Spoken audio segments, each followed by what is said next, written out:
Ed Miliband said a Labour government at Westminster would consider building border posts if Scotland voted for independence, unearthed reports reveal. On Monday, Sir Keir Starmer appointed former Labour leader Ed Miliband to his new shadow cabinet.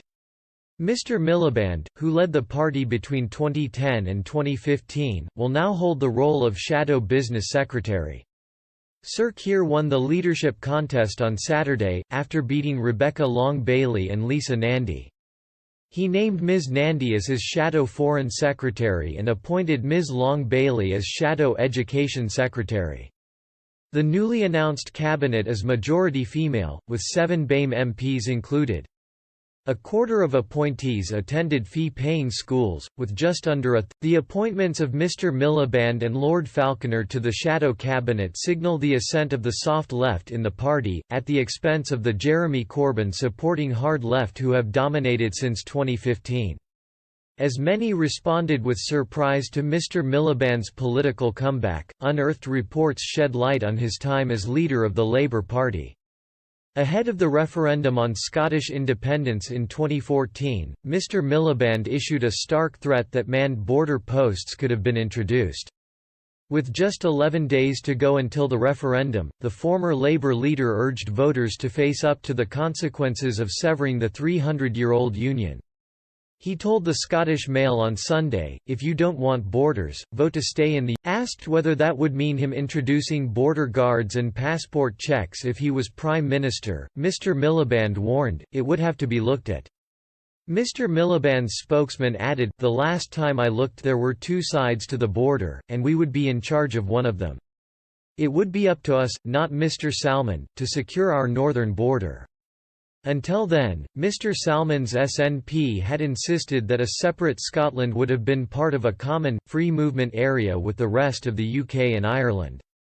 A Downing Street source also backed Mr Miliband, saying, "All the research shows that if there is a material difference between the immigration policy adopted by an independent Scotland and the rest of the UK, then border controls." The SNP dismissed the idea of border controls as a scare story.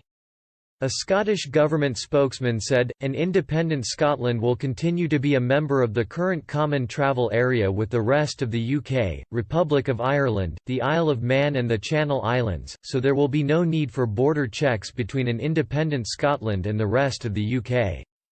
The common travel area already allows for different and independent immigration policies within it. And this flexibility in the common travel area will enable us to implement our own design for a controlled and more flexible immigration system." Scottish First Minister Nicola Sturgeon was determined to hold a second referendum on independence this year, despite Prime Minister Boris Johnson repeatedly rejecting her. However, because of the coronavirus pandemic gripping the world, the Scottish government said it would simply not be wise to have a campaign at this time. While Brexit might have made the case for Scottish independence stronger, though, it has also made it practically more difficult. All new EU members are obliged to accept the Schengen Open Borders scheme, meaning travellers from the continent would be free to fly into Scotland without immigration checks. But Britain is now out of the EU and already erects border controls to vet travellers from Schengen countries, raising the prospect of a new Hadrian's Wall between the two nations in case of Scottish independence.